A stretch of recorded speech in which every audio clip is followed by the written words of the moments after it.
गणेश चतुर्थी के साथ इसको कहा गया कलंक चतुर्थी। तो कलंक लग जाने के बाद जब तक वो कलंक मिटता नहीं है तब तक वो चैन से नहीं रहता। तो इस दिन भूल कर भी तो आपको जीवन में कलंक लग जाएगा। व्यक्ति के ऊपर बिना कुछ किए हुए कलंक लग जाता है। जल से पतला कौन है, कौन भूमि से बारी, कौन अगन से तेज है, कौन काजल से काली। कई सारी भविष्यवाणियां जो हमने किया, डोनाल्ड ट्रंप के लिए भी हमने भविष्यवाणी किया था और वह पूर्ण रूप से सटीक हुई। Donald Trump wins would need to take the presidency. जैसे आपने बताया कि रात को 12 बजे नहीं करनी चाहिए, कृष्ण जी की पूजा रात में हो रही है, तो क्या वो गलत नहीं है? वहाँ भी तो सारे पुजारी हैं जो पूजा कर रहे हैं। तो ऐसा क्यों कि गणेश जी को 10 दिन की पूजा मिलती है और कृष्ण जी को केवल 1 दिन की? आपके घर में किंचित मात्र का कोई वास्तु दोष नहीं रहेगा। इन मंत्रों के द्वारा इसमें हम लोग प्राण डालते हैं। और अब तो धर्म कर्म सेल्फी वाली ज़्यादा हो। लोग मंदिर भी जा रहे हैं तो भगवान को प्रणाम करने से पहले सेल्फी लेते हैं, क्योंकि आज का जो धर्म कर्म है भेड़िए चाल वाली ज़्यादा है। कोई मस्जिद है तो एक प्रार्थना सभा है उनका, उसको यहाँ से तोड़ करके दूसरी जगह भी बनाई जा सकती है। सबके देवता है, ये हिंदुओं का भी है, मुसलमानों का भी है, सिखों का भी है, ईसाइयों का भी है। तो वो है भगवान। हमारा हिंदू समाज बिखरा हुआ है, जातियों में बटा हुआ है। ये परंपरा भारतीय परंपरा नहीं है। हम जो हिंदी बोले, जो संस्कृत बोले, उनको हम लोग पिछड़ा समझते हैं, लेकिन जो अंग्रेजी बोले उनको हम बहुत लोग बहुत विद्वान समझते हैं। तो ये 5 लक्षण जिस विद्यार्थियों के पास होता था, वो विद्यार्थी बहुत तीव्र बुद्धि वाले होते थे। पढ़ाई करने से पूर्व इस मंत्र को अगर बोलता है तो आपका सारा कार्य जो है वो फलीभूत होगा। किसी प्रकार के विघ्न व्याधि बाधाएं नहीं होंगे। आप पढ़ाई कर रहे हैं तो परीक्षा में आप उत्तीर्ण होंगे, उस क्लास में सबसे टॉप विद्यार्थी होंगे। Welcome to this first episode of Sanatan journey. हम इस पे फोकस करने वाले हैं गणेश जी और गणेश चतुर्थी के फेस्टिवल पे।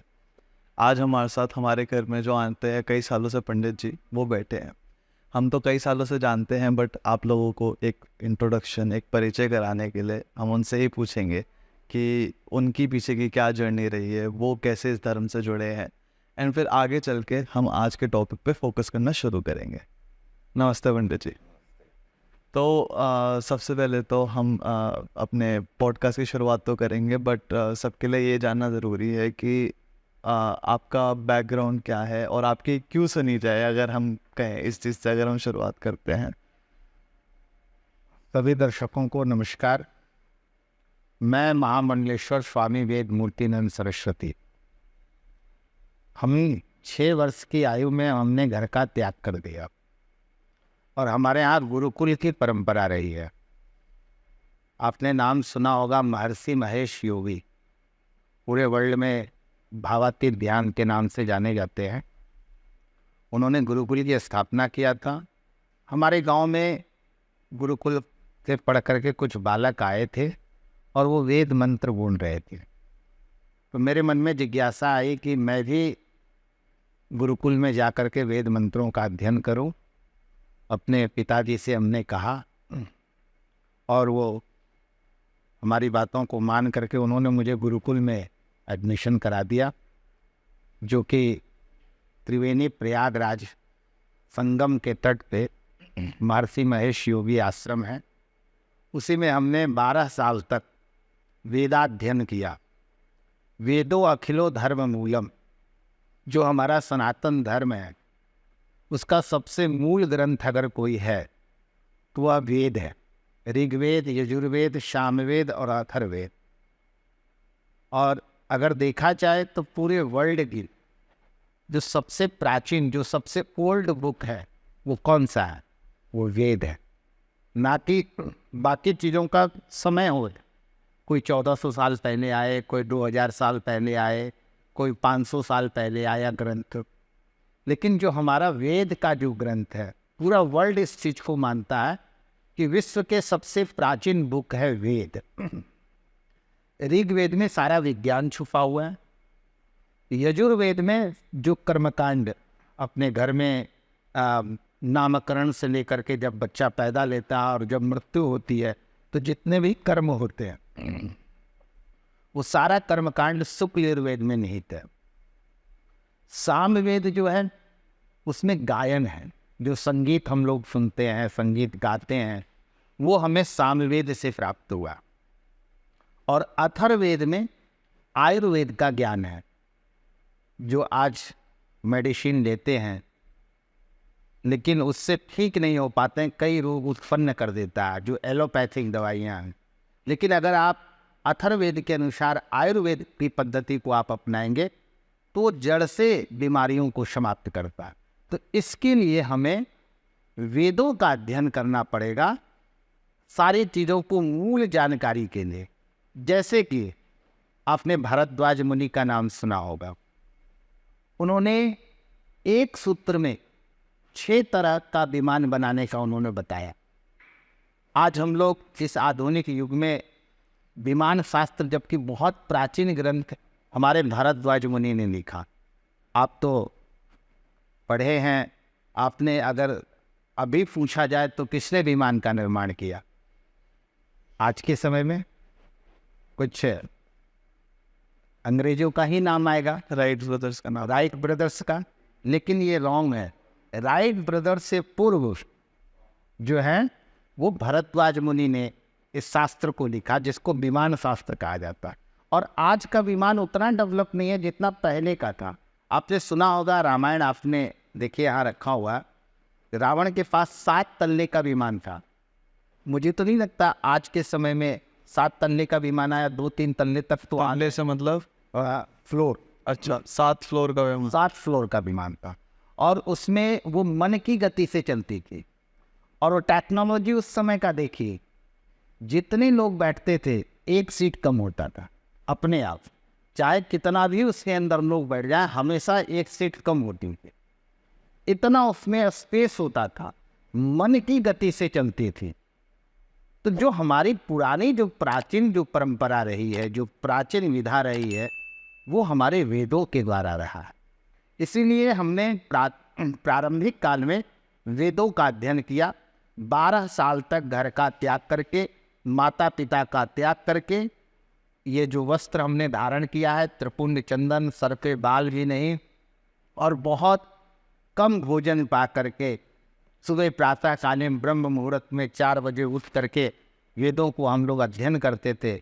और जो वेद होता है उसको कंठस्थ किया जाता है, मौखिक नहीं, कंठ में हम लोगों का वेद जो हमने अध्ययन किया है उसको हम लोग गुरुकुल में अपने गुरुओं को सुनाते थे। वहाँ से हमने वेदों का अध्ययन करके जब हम आए तो देखे कि वेदों का अध्ययन करने के बाद समाज जो है वो ज्योतिष के विषय में ज़्यादा उत्सुक है जानने के लिए।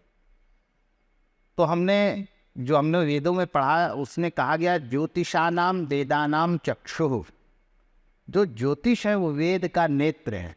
जैसे शरीर है आपका, इस शरीर में अगर हम किसी चीज़ को देखते हैं, सब अपने आप में इम्पोर्टेंट है, लेकिन किसी चीज़ को देखने के लिए हमें आई की आवश्यकता परम आवश्यक है।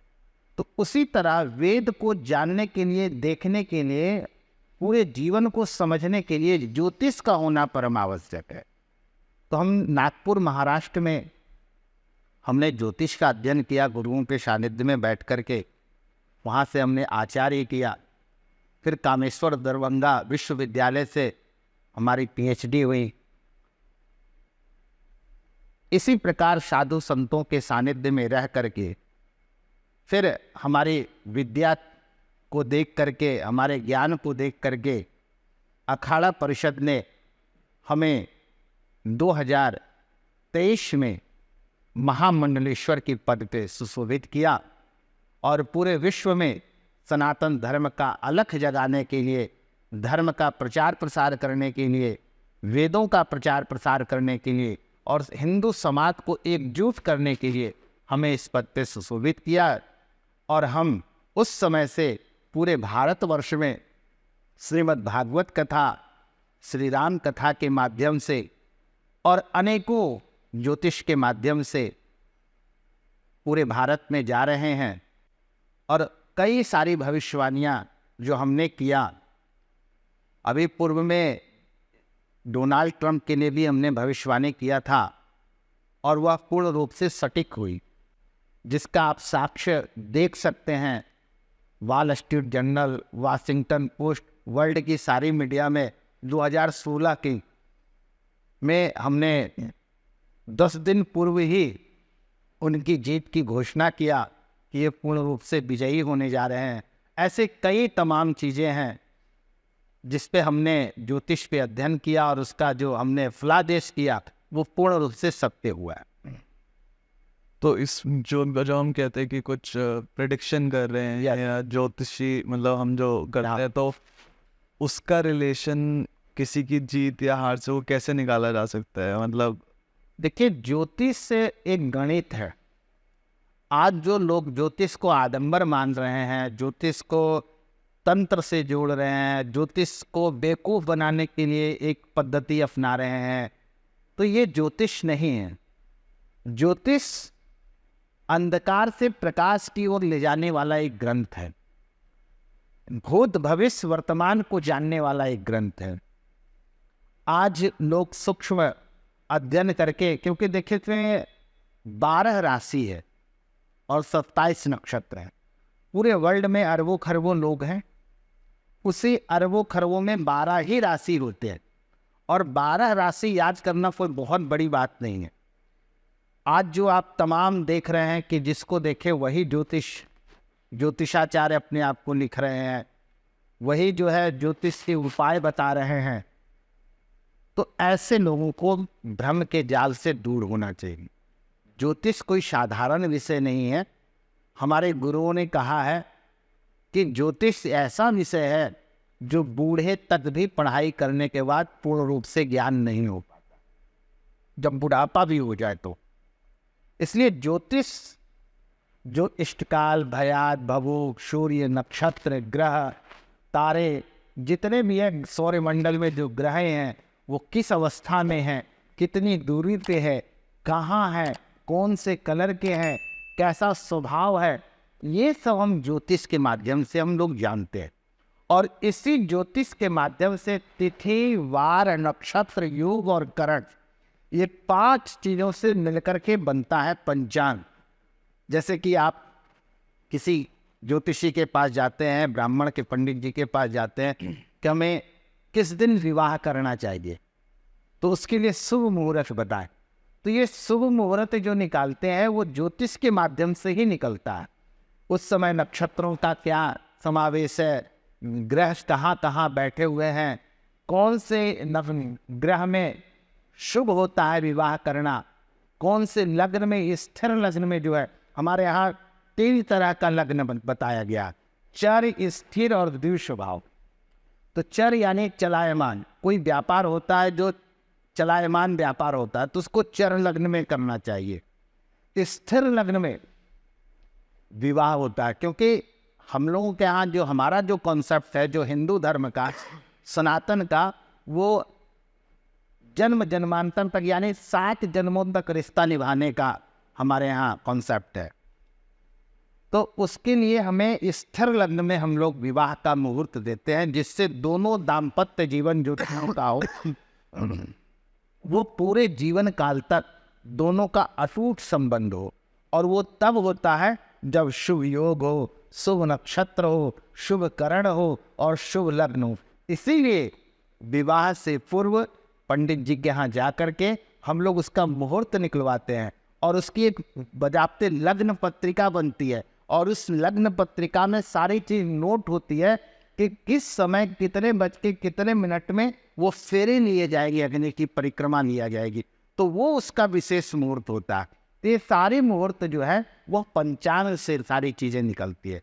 उसी प्रकार जितने आप व्रत, जितने त्योहार, जितनी भी चीजें आती है वो सब पंचांग से निर्धारित होता है और उसी पंचांग से पता चलता है कि कब जो है वो गणेश चतुर्थी आ रही है, कब जो है वो विश्वकर्मा पूजा आता है, कब दीपावली आता है।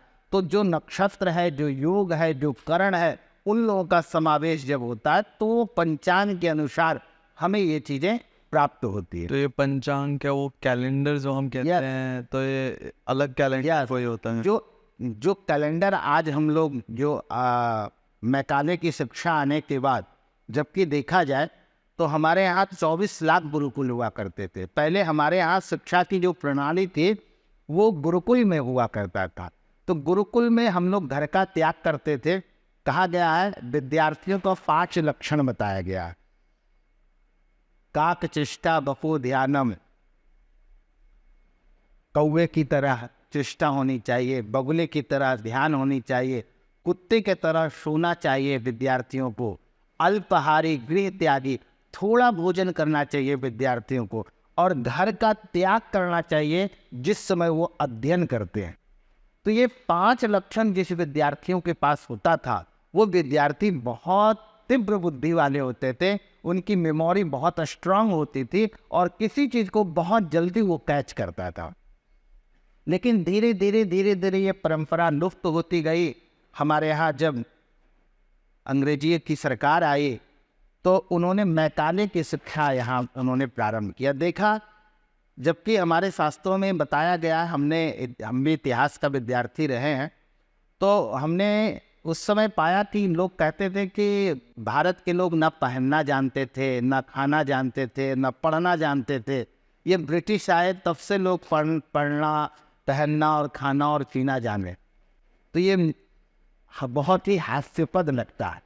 उस भारत की बात कर रहे हैं जहाँ आदि गुरु शंकराचार्य जी का अवतरण हुआ और कहा जाता था स्त्रियों का। तो उस समय जो है वो हमारे यहाँ स्त्रियां विद्वान होती थी। मंडन मिश्र के यहाँ जब भगवान शंकर आदि गुरु शंकराचार्य जी का जब दोनों का शास्त्रार्थ हुआ तो शास्त्रार्थ का जो जज बनी थी जो उनकी पत्नी बनी थी। उस समय कितना विद्वान थी।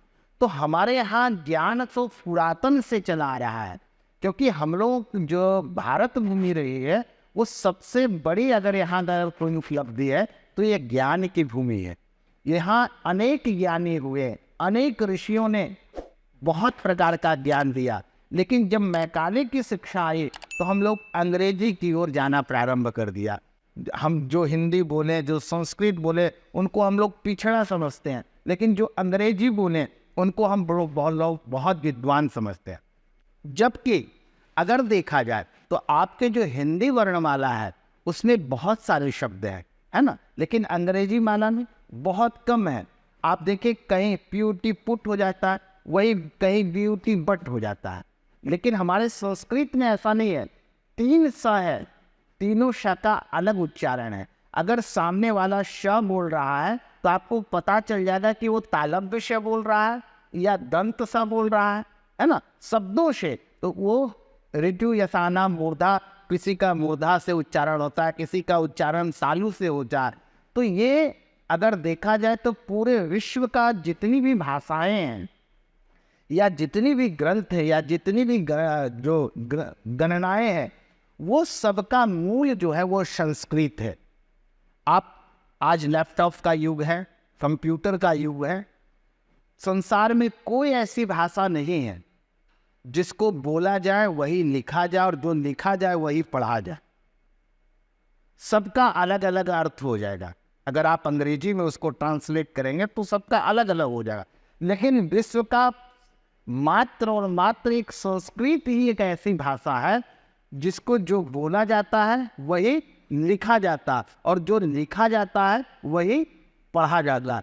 इसलिए जब इस कंप्यूटर का युग आया और उसमें जब भाषा का चयन किया गया तो उसमें संस्कृत को लिया गया कि संस्कृत। आप देखते हुए गूगल पे आप जो चीज़ बोलते होंगे वो उसमें टाइप करके आ जाता है। तो ये किसकी देन है? ये संस्कृत भाषा की देन है। इसलिए सारी चीज़ों का अगर मूल कोई है, जड़ कोई है, तो आपका संस्कृत है, जो सनातन धर्म का जो पद्धति है, जो वेदों का है। क्योंकि ये संस्कृत जो है वो देवताओं के मुखारविंद से निकला है, देवताओं की भाषा है। और संस्कृत की भाषा आप सुनेंगे तो आप कभी भी उससे गुस्सा नहीं होंगे, कभी भी झंझलाहट नहीं आएगी, कभी भी जो है आपको आलस्य नहीं आएगा।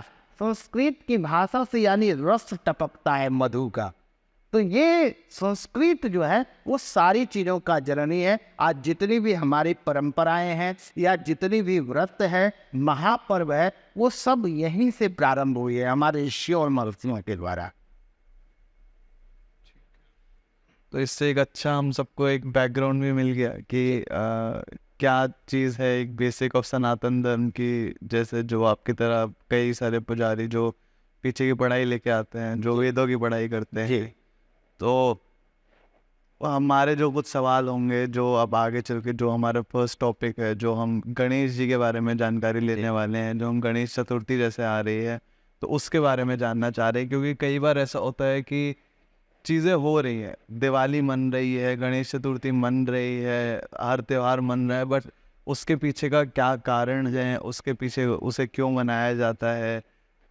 तो ऐसी छोटी छोटी चीज़ें हैं जो कई बार इग्नोर भी हो जाती हैं, कई बार गलत पता होती हैं कि क्योंकि मे बी जो माता पिता से इन्फॉर्मेशन आ रही है उन्हें कहीं और से आई है, हो सकता है उस बीच में वो इन्फॉर्मेशन चेंज हो गई हो। तो ये ताकि एक कल्चर आगे चल के भी बना रहे, सबके लिए जानना ज़रूरी होता है कि अपने कल्चर में जो चीज़ें आ रही हैं उसका बैकग्राउंड क्या है। जी। हम लोग भी कई सालों से ये चीज़ सुनते आ रहे हैं कि किसी भी नई चीज़ की शुरुआत हो, किसी भी अच्छी लाइक जो चीज़ आपके लिए इम्पोर्टेंट है उसकी शुरुआत हो, तो उसके लिए गणेश जी की पूजा करी जाए। हम इस चैनल की शुरुआत कर रहे हैं, हमने टॉपिक गणेश जी का इसीलिए चुना कि कहीं ना कहीं हमारी शुरुआत भी गणेश जी के साथ ही हो। अब ये तो हम सुनते आ रहे हैं कि गणेश जी के साथ चीज़ों की शुरुआत होनी चाहिए, पर अगर हम बात करें कि ऐसा क्यों होता है, गणेश जी के साथ क्यों शुरुआत की जाए, गणेश जी की पूजा सबसे पहले क्यों की जाती है, अगर मेरे से आप पूछो तो मुझे बस ये पता है कि की जाती है, सब बड़े बुजुर्ग कहते हैं तो इसलिए हम लोग कर रहे हैं जी। बट मैं ये आपसे जानना चाहूँगा कि अच्छा अगर हम इससे शुरुआत कर रहे हैं तो ऐसा क्यों करते हैं लोग, क्यों करना चाहिए, इसके पीछे का क्या लॉजिक है, किन चीज़ों का ध्यान रखना चाहिए, अगर आप इसके बारे में कुछ बता सकें हमें। बहुत सुंदर प्रश्न है आपका, और आज के मॉडर्न युग में आपने ये बहुत अच्छा विषय लेकर के आया है। इसके लिए मैं आपको बहुत बहुत साधुवाद देता हूँ, क्योंकि आज का जो युग है वो ये सब चीज़ों को जानने के लिए युवा बहुत कम उत्सुक है। और आप तो भारत में भी पढ़ाई किया, लंदन में भी पढ़ाई पढ़ के आए, और वहाँ पढ़ने के बाद आपको अपने सनातन धर्म के बारे में जानने का, और जितने फेस्टिवल है उसमें जो मूल रहस्य है वो स्वयं नहीं जानना चाह रहे हैं, और अपने स्टूडियो के माध्यम से अपने लोगों को भी ये जानकारी, सही जानकारी मिले, सटीक जानकारी मिले। बहुत अच्छा विषय है। सर्वप्रथम सभी दर्शकों भगवान गणपति जी की आराधना करें और पूजन करें, और जितने भी कार्य हैं, क्योंकि इनको कहा गया है विघ्न विनाशक, सभी प्रकार के विघ्न व्याधियों को दूर करने वाले हैं भगवान गणपति। तो आइए सर्वप्रथम गणपति जी को प्रार्थना करते हैं। हरि ओम विघ्नेश्वराय वरदाय सुरप्रियाय लंबोदराय सकलाय जगद्दिताय नागाननाय श्रुतिय विभूषिताय गौरीश्युताय गणनाथ नमो नमस्ते। लंबोदरणमस्तुभ्यं शतकं मोदक प्रियं निर्विघ्नं कुरु मे देव सर्वकार्येषु सर्वदा। बोलिए गणेश जी महाराज की जय, सिद्धिदाता गणेश की जय। अभी हमने जो यह श्लोक बोला, लंबोदरणमस्तुभ्यं शतकं मोदक प्रियम निर्विघ्नं कुरु मे देवा सर्वकार्येषु सर्वदा। हे भगवान विघ्न विनाशक गणपति, हम जो कार्य करने जा रहे हैं उसमें जितने प्रकार के विघ्न व्याधि बाधाएं अगर कोई आ रही है, तो आप यहाँ विराजित रह करके वह सभी विघ्न व्याधि बाधाओं को दूर कर। ये प्रारंभ कब से हुई? आपने एक कथा सुनी होगी कि एक बार जो है भगवान शंकर ने अपने दोनों पुत्रों को बुलाया। भगवान शंकर के ज्येष्ठ सुपुत्र जो हुए वो भगवान कार्तिकेय हुए, जिनकी पूजा दक्षिण भारत में बहुत ज़्यादा होती है, उत्तरी भारत में बहुत कम होता। और कनिष्ठ सुपुत्र भगवान गणपति जी को भी उन्होंने बुलाया और बोले कि जाओ तुम दोनों पूरी पृथ्वी की परिक्रमा करके आओ, और जो सबसे पहले आएगा उसको कुछ इनाम मिलेगा। अब भगवान गणपति की सवारी क्या है? मूषक वाहन रुद्र पुत्र मखिलम, मूषक चूहे की सवारी है। और भगवान कार्तिकेय का सवारी है मोर। तो चूहा धीरे धीरे चलेगा, मोर तेज चलेगा, क्योंकि उसकी बड़ी काया है। अब पिता की आज्ञा पा करके कार्तिक जी जो है अपना सवारी मोर लिए और पृथ्वी पर परिक्रमा करने निकल पड़े।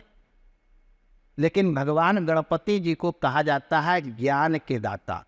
ज्ञान, बुद्धि, विवेक इनके अंदर समाहित है, और जो भी इनकी पूजा करता है, जो भी इनकी आराधना करता है, जो भी इनकी साधना करता है, वो ज्ञान से परिपूर्ण हो जाता है। गणेश जी की पूजा करने, गणेश जी की पूजा करने से उसकी बुद्धि तीव्र हो जाती है, उसकी मेमोरी बहुत स्ट्रांग होती है, उसकी लेखनी पावर बहुत दिव्य होता है। जितने भी ग्रंथ लिखे गए हैं उस ग्रंथ को लिखने वाले भगवान गणपति जी ही हैं।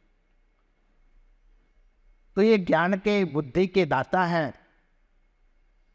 तो इन्होंने सोचा कि जो मैं पूरे ब्रह्मांड का जो परिक्रमा लगाऊंगा, मेरे लिए तो पूरे ब्रह्मांड अगर कोई है तो मेरे माता और पिता ही हैं।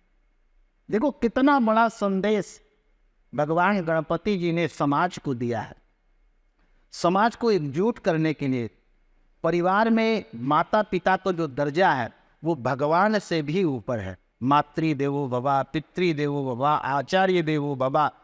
यानी अगर इस धरातल पे सबसे बड़ी धर्म, सबसे बड़ी पूजा, सबसे बड़ा कर्म और सबसे बड़ी तपस्या, सबसे बड़ी साधना अगर कोई है तो माता पिता की सेवा है, माता पिता की पूजन है।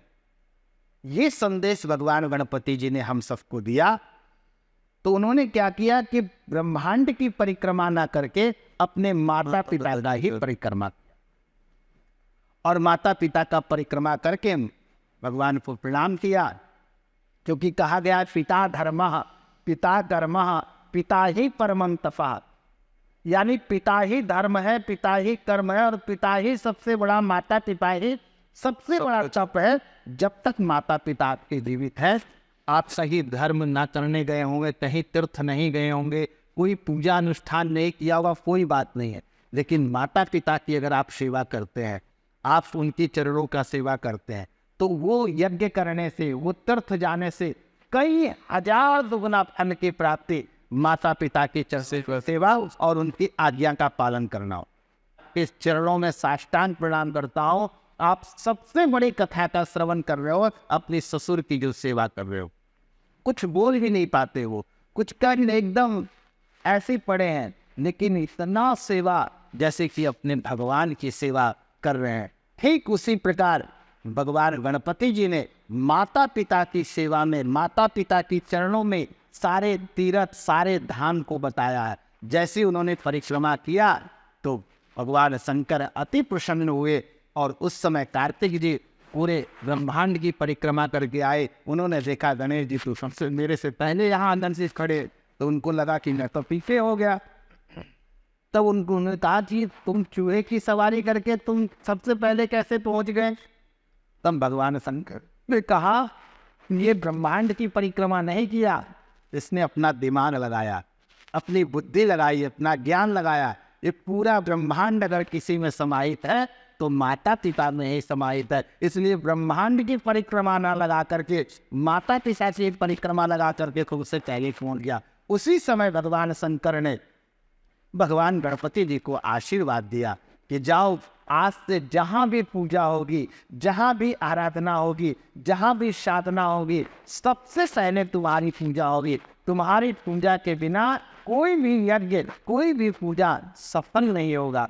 इसलिए तभी से सारे शुभ कार्य में, चाहे वह कोई भी कार्य हो, भगवान गणपति जी की सर्वप्रथम आराधना की जाती है। और यहाँ तक का अभी हमने देखा, अभी मैं सिख भाई के यहाँ गया हुआ था, तो वहाँ हमने देखा तो उनके यहाँ विश्वकर्मा की भी फोटो लगी हुई थी और गणेश लक्ष्मी की भी फोटो लगी हुई थी। तो मैंने उनसे कहा कि आप देख, मैंने हाँ ये तो सबके देवता है, ये हिंदुओं का भी है, मुसलमानों का भी है, सिखों का भी है, ईसाइयों का भी है, यानी सारे रिलीजन अगर किसी भगवान देवी देवता का अगर पूजा और आराधना हृदय से करते हैं तो वह है भगवान विघ्न विनाशक गणपति।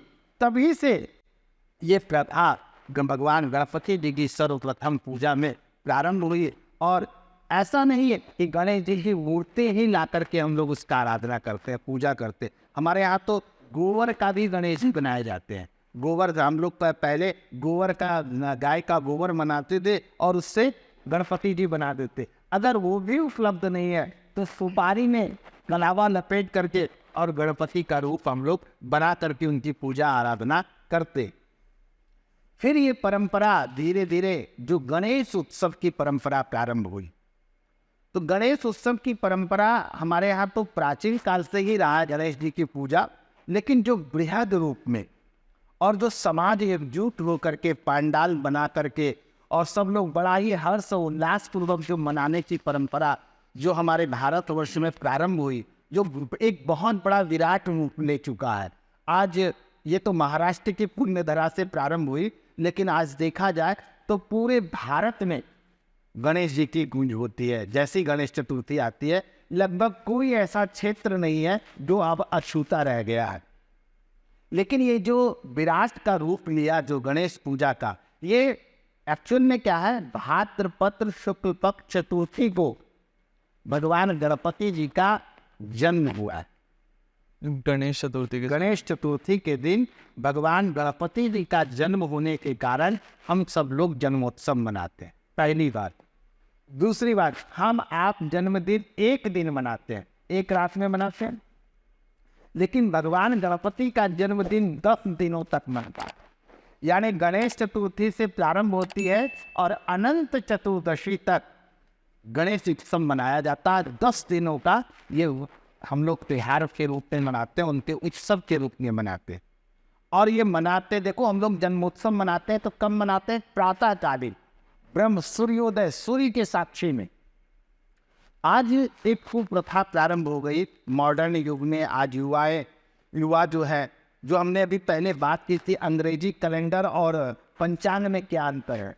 अंग्रेजी कैलेंडर जो है वो आधी रात में बदलती है, 12 बजे रात में, है ना, डेट जो चेंज होती है वो 12 बजे, 24 घंटे बाद। लेकिन हमारा जो पंचांग है वो रात में चेंज नहीं होती, क्योंकि निशा को हम लोग जो मानते हैं उसमें भूत प्रेत पिशाच वास होता है और ये सत्य ही है। तो कोई भी हम लोग अर्धरात्रि में कोई भी ऐसा कार्य नहीं करते हैं।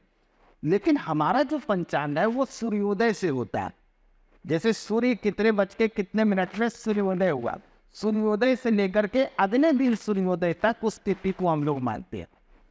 लेकिन अंग्रेजी का आप लेंगे तो 12 बजे से डेट चेंज हो जाए, उसमें कोई फिक्स टाइम नहीं रहता है। यस। और जो आपका अंग्रेजी जो साल है वो अभी 2024 चल रहा है, लेकिन जो हमारा पंचांग है वो 2081 281 आगे चल रहा है हमारा उससे। वो हम 081 चल रहा है, जिसको शक संवत बोलते हैं, संवत्सर। अंग्रेजी तारीख की तरह हमारे पंचांग में उसको संवत्सर बोलते हैं। और ये जो काल गणना है हमारे यहाँ, जो वैदिक गणना है, देखिए हमारे यहाँ गणना जो हुई है वैदिक गणना है। जो काल गणना हमारे यहाँ शुरू से जो वेदों में बताया गया, शास्त्रों में बताया गया, तो ये जितने भी तिथि वार नक्षत्र योग करण के द्वारा ये हमारी चीज़ें, तो हमारी जो तिथियाँ निकलती है कि भाद्रपद शुक्ल पक्ष चतुर्थी के दिन भगवान का जन्म हुआ। लेकिन अगर हम आप जन्मदिन आज के समय में मनाते हैं तो कब मनाते हैं, डेट के अनुसार कि इस तारीख का जन्म हुआ, तो यानी अंग्रेजी तारीख का। तो इसलिए सनातनियों को चाहिए, हिंदुओं को चाहिए कि डेट के अनुसार नहीं, अपने पंचांग के अनुसार, तिथि के अनुसार मनाना चाहिए अपना जन्मदिन, जिस तिथि में उनका जन्म। आप देखते होंगे श्राद्ध पक्ष आता है, तो श्राद्ध पक्ष डेट से नहीं मनाई जाती है अपने पितरों का, वो तिथि से मनाई जाती है। तो जब ये सब चीज़ें अभी भी हम लोग कर रहे हैं, तो अपने जन्मदिन को क्यों ना हम अपनी तिथियों के अनुसार मनाएं, हम अपनी परंपरा को क्यों छोड़ें। उसके बाद जो आधी रात में आप मनाते हैं, वो आधी रात में हमारे यहाँ निशाचर लोग इस चीज़ को मनाते हैं। आपको मनाना है तो प्रातःकालीन मनाइए, दिन में सूर्योदय के समय मनाइए, यानी अर्धरात्रि में इस चीज़ का निषेध माना गया। और एक चीज़ और चाहिए सनातनियों को, जो अपने मॉडर्न युग में आज कर रहे हैं, कि जो पश्चिमी सभ्यता है, क्योंकि उनके पास कुछ है नहीं जीवन में खुशी के लिए, आनंद के लिए, वो साल में एकाध को सेलिब्रेशन करते हैं। अरे हमारे यहाँ तो कोई ऐसा दिन नहीं जिस दिन व्रत और त्यौहार ना हो, कोई ऐसा दिन नहीं जिस दिन आनंद का समय ना हो। तो हमारे यहाँ तो बहुत सारी चीज़ें हैं। तो जो परंपरा हमारे यहाँ जन्मदिन मनाने का, उस दिन आप सत्यनारायण की कथा कराएं, या भगवान गणपति की आराधना करके, पूजन करके, उनका आरती उतार करके आपकी आरती उतारा जाए, आपके तिलक किया जाए, आपको मिष्ठान खिलाया जाए, आपको पान खिलाया जाए, और दीपक जितने साल के आप हुए हैं उतने दीपक जलाया जाए, और वो जला के बुझाया नहीं जाए, वो जलता रहे। क्योंकि दीप जो है हमारे यहाँ सबसे शुभ माना गया। सुवर्ण करोतु कल्याणम आरोग्यम धन संपदा शत्रु बुद्धि विनाशाय दीप ज्योतिर्नमोस्तुते। लेकिन आज के बच्चे क्या करते हैं, कैंडल जलाते हैं और फिर उससे मुंह से फूंक देते हैं। मुंह से अगर फूके तो अग्नि पवित्र होती है। ये हमारे शास्त्रों में, वेदों को जो पढ़ेंगे उनको पता होता है, अग्नि को कभी भी फूंक मार के नहीं बुझाना चाहिए। हमारे यहाँ पहले आप देखते होंगे अपनी दादी को, अपनी नानी को, तो अगर दीप बुझाना भी पड़े तो वो अपने पन्नू से लेकर के ऐसे करके के दीप को बुझाते थे। कभी भी मुंह से दीप को नहीं बुझाना चाहिए। और वो तो आप कुल दीपक को और उसको जला करके आप बुझाते हैं। ये परंपरा भारतीय परंपरा नहीं है, ये तो पश्चिमी परंपरा है। तो इस चीज़ों पर भी ध्यान देना चाहिए। तो ये जो भाद्रपद शुक्ल पक्ष की चतुर्थी तिथि को हम सभी सनातनी बड़े हर्ष और उल्लास पूर्वक गणेश उत्सव पर्व को मनाते हैं। पूर्व काल से ही हम लोग मनाते आए हैं, लेकिन जो इसका विराट रूप हुआ वो महाराष्ट्र से प्रारंभ हुआ। महाराष्ट्र के पुणे में ये सर्वप्रथम 1893 में 1893 में बाल गंगाधर तिलक जी का आपने नाम सुना होगा, और लाला लाजपत राय जी का। तो उन्होंने देखा कि समाज जो है हमारा हिंदू समाज बिखरा हुआ है, जातियों में बटा हुआ है, कोई ऐसा फेस्टिवल नहीं है जो हम सभी हिंदुओं को एक साथ जोड़ दे। तो उन्होंने विचार किया कि कोई ऐसा काम किया जाए जिससे सब हमारे हिंदू समाज, चातुर्वर्णम मया श्रेष्ठम, जब हमारे गीता में कहा गया है चारों वर्ण अपने आप में श्रेष्ठ है।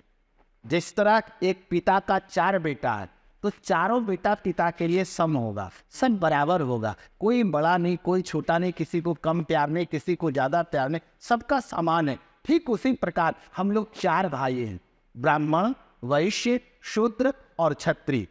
और ये 4 भाई हम लोग अगर आपस में बिखरे रहेंगे तो हमें कोई भी तोड़ देगा। इसलिए उस समय बाल गंगाधर तिलक ने हम चारों भाइयों को एकत्रित करने के लिए एक उत्सव के रूप में पुणे से या गणेश उत्सव को विराट रूप दिया गया, जिसमें घर से बाहर निकल करके पांडाल में आकर के, अपने बगीचे में आकर के या पार्क में आकर के बड़ी सी पांडाल लगा करके और 10 दिनों तक भगवान गणपति जी की आराधना, पूजन, अनुष्ठान सभी क्षेत्रवासी मिल करके, उसमें कोई जाति नहीं, कोई पाति नहीं, कोई छोटा नहीं, कोई बड़ा नहीं, सब लोग एकजुट होकर के, एक साथ होकर के, और सब एक कैटेगरी, यानी सब भगवान गणपति बन करके एक इवेंट मनाया, एक तो उत्सव मनाए सारे। यार तो एक साथ मिल करके ये उत्सव को उन्होंने प्रारंभ किया। और एक पुणे से जो दीप जला, आज देखिए पूरे महाराष्ट्र ही नहीं, अपितु आप जब भारत के किसी कोने में जाएंगे तो आपको गणेश चतुर्थी के दिन गणपति बप्पा मोरया इस शब्द का आपको उच्चारण सब जगह सज धज करके पंडाल सजी रहती है। सारे जगह आप भगवान गणपति विराजित रहते हैं और लोग बड़ी ही धूमधाम से गणपति जी की आराधना और साधना और सृजन करते हैं। और देखो गणेश जी की साधना और पूजन में बहुत बड़ी ताकत है। आज देख लीजिए जितने बड़े बड़े सेलिब्रिटी है मुंबई में, आपने देखा होगा कोई पूजा नहीं करते होंगे। जो यहाँ तक कि मुसलमान भी लोग, जो सेलिब्रिटी खान लोग हैं, वो बाकी पूजा तो नहीं करते, लेकिन गणेश जी की पूजा में शाहरुख खान के घर में भी होती है, आमिर खान के भी घर में होती है, सलमान खान के भी घर में होती है। वो भी उतनी शिद्दत से, उतनी विधि विधान से पूजन करते हैं जितना एक सनातनी हिंदू करता है। वो भी सारी परंपराओं को फॉलो करता है, सारी पद्धति को फॉलो करता है। वो भी अपने घर में ब्राह्मण बुलाता है, भगवान गणपति जी की स्थापना करता है, फिर विसर्जन करता है। सारी पद्धति सेम होती है। और देखिए भगवान गणपति की कृपा से आज मुंबई कहाँ है। तो भगवान गणपति जी की आराधना और साधना और पूजन में जो ज्ञान, जो बुद्धि, जो विवेक, जो यश, जो कीर्ति, जो लाभ मिलता है, वो और कोई देवता में इतने सूक्ष्म पूजा करने से नहीं प्राप्त होता। क्योंकि भगवान गणपति जी का स्मरण मात्र से, मतलब गणेश जी का आप मन में अगर स्मरण कर लेते हैं तो आपकी जो है बहुत सारी जो दशों इंद्रियां हैं वह जागृत हो जाती है। आपकी ज्ञान, बुद्धि, विवेक का दरवाजा खुल जाता है और भगवान गणपति जी आकर के समाहित हो जाते। तो ये अद्भुत परंपरा हमारे यहाँ प्रारंभ हुई हिंदुओं को, सनातनियों को एकजुट करने के लिए। और ये हमारे यहाँ जो परंपरा चली, एक तो कई लोग व्यस्तता के कारण एक दिन का भी गणपति जी लाते हैं और ला करके एक दिन पूजन करके फिर उनको विसर्जन कर देते हैं। कई लोग 3 दिन का रखते हैं, कई लोग 5, विषम संख्या होती है, 1, 3, 5, 7, 9, मतलब अनंत चतुर्दशी के भी सब अपने कैपेसिटी तो जितनी कैपेसिटी है, जितनी मतलब समय है जिनके पास, उसके अकॉर्डिंग जो है वो निर्धारित करते हैं। और विशेष करके महाराष्ट्र में तो 10 दिन मानो उत्सव ही उत्सव होता है। ढोल, नगाड़े, अबीर, गुलाल, पटाखे, मतलब इतना उत्सव मनाया जाता है कि पूरे साल का अगर सारा मतलब जो हर्षोल्लास है ये 10 दिनों तक पूरे महाराष्ट्र में लोग रखते हैं। ये परंपरा। उसके बाद हमारे यहाँ ये भी कहा गया है कि एक दिन जो गणेश चतुर्थी के दिन गणेश जी की तो पूजन करना चाहिए, लेकिन इस दिन क्या नहीं करना चाहिए, क्या चीज़ नहीं करना चाहिए, तो ये भी हमारे शास्त्रों में कहा गया। गणेश चतुर्थी के साथ इसको कहा गया कलंक चतुर्थी।